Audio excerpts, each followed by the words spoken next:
Phật phà Phật hay Phật lâu phí tam ay mu sa kinh wa pathin lâu phí thằng bên do hành lang tu gian phanai tu pi diu chu amuna kona jam to ti so sin amuna kona jam to ti he Bible chang Genesis bung som na ko chang som na sagi na he ka semui ti we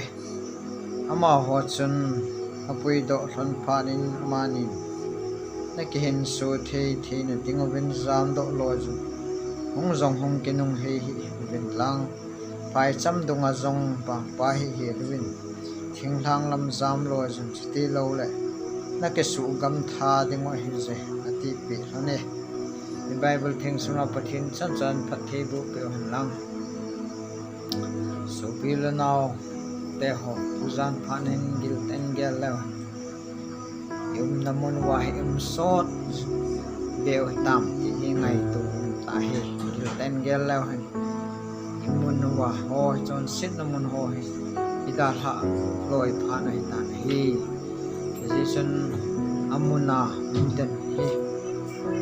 exam đọc lối lâu vài chừng xin na lâu na hoặc xin tuang sao cao anh si lấy làm long ngay cha đã cho mai thà luôn vài lum mang kít gì xin na chỉ thà luôn kít gì chọn xin na thà ngã chỉ ở kít gì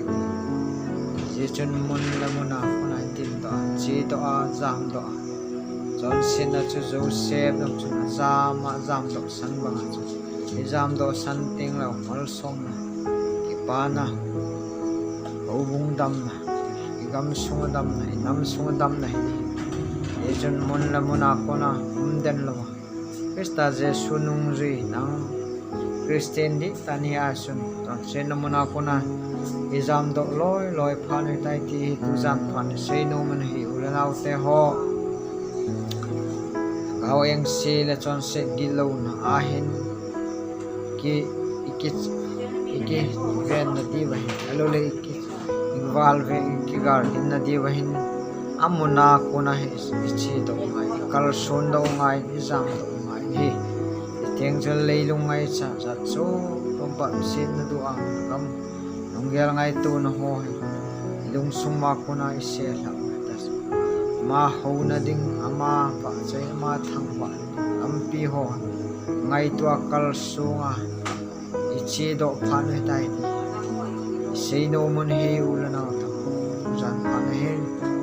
ya ten gelo he te le hi chon se le hi tun sot kam di chon mang thai ding lung ya ngai tu tin kis lung gim jin ta sa lung ya ngai cha cha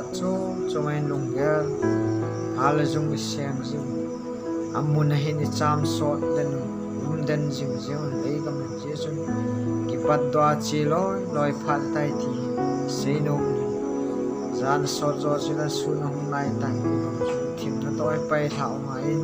oba bonai ki bonu ngai ta jesun le nau nu la pa te ho amun mu phat dan ai yum jing wai chu nahi na ngaya nahi jinga su Chongset gilaw na hi lumang jiw jejun munna kona ki patwa che do gaw mang ding ngai tu a lungima ta chu isalela tagawa kadam hinam ki ho ngai tu tin na he leilung ngai cha cha chom ki pui mang sa lo diwen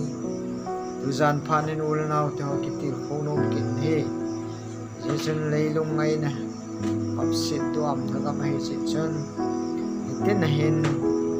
kot khabulan chon sinay nga zingobeti isumil law asumil isumil teng lang le ium nawa he ium den teng lang den chon sit na sun i phajiw hom lo ding i homun kipat do lo akal sun do phane tai ti sei no kal sun do exam do idin do loi lo wa chan den Chongset gilaw na ho ai ki bol nom na lung thamam ji ni lo ngai tu nom kin gel ne lo ne don kin na nom na lung tham tam ai om ji ni ye chun idar tha loi ki pat do loi alo le ta chu kal sun do pha na dai nang jesu nung zui ta san cha dai christian hi na wa nung them gil tai gelongai tai tu ran phana mol chom ta thing gil no tu pathin chan chan phat the bu pe tawan amen